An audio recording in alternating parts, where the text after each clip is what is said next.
সংযোগ স্থাপনের 5 মাস পেরিয়ে গেলেও দ্বিতীয় সাবমেরিন কেবলের বাণিজ্যিক কার্যক্রম শুরু করা যায়নি।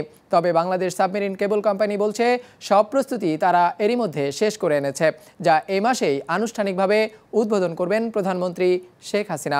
পাশাপাশি নতুন ব্যান্ডউইথের একটি আলাদা মূল্য কাঠামো তৈরি করেছে সাবমেরিন কেবল কোম্পানি, যা নিয়ে আপত্তি আছে ইন্টারনেট সেবাদাতাদের।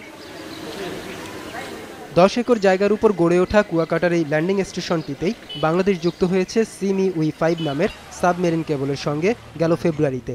কথা ছিল কুয়াকাটা থেকে ঢাকায় এর সংযোগ লাইন স্থাপনের কাজ মার্চে শেষ হবে। নতুন ব্যান্ডউইথের বাণিজ্যিক কার্যক্রমও তখনই উদ্বোধন করবে Bangladesh submarine cable company limited BSCCL, কিন্তু এখনও সেটি করা যায়নি। এখন আমরা টেস্ট ট্রাফিক চালিয়েছি এটার উপরে। মাননীয় প্রধানমন্ত্রী এটা ফর্মালি উদ্বোধন করবেন। এই উদ্বোধনের জন্য আমরা আশা করছি যে এই মাসের দিকে হয়তো, মানে জুলাই মাসের মধ্যে শেষের দিকে হয়তো আমরা একটা ডেট পাবো। সিঙ্গাপুর থেকে ফ্রান্স পর্যন্ত বিস্তৃত এই কেবলের মাধ্যমেই 1500 Gbps পর্যন্ত ব্যান্ডউইথ নিতে পারবে বাংলাদেশ।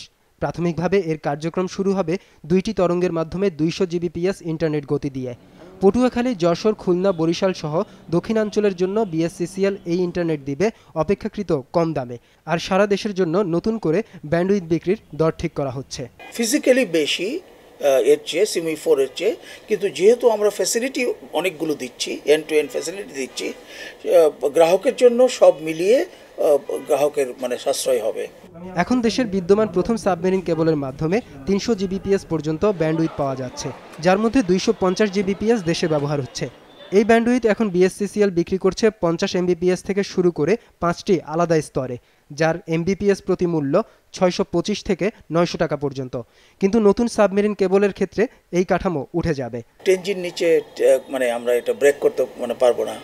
10G হলো আপনার দ্য স্মলেস্ট লেভেল, হোয়ারাজ এতে সিমি-4 এর জন্য স্মলেস্ট ছিল STM1, যেটা হলো যে 155 মেগাবিট পার সেকেন্ড। সিমি-5 এ যদি STM1 এর ক্যাপাসিটি আমি যদি আপ না করতে পারি, সেই ক্ষেত্রে যেটা দেখা যাবে, ছোট ছোট অর্গানাইজেশন যারা আছে কিংবা যারা মাত্র বিজনেসটা শুরু করতে যাচ্ছেন, মার্কেটে খুব বেশি পরিমাণে চাহিদা নেই, ওনারা আর বড় হতে পারবেন না।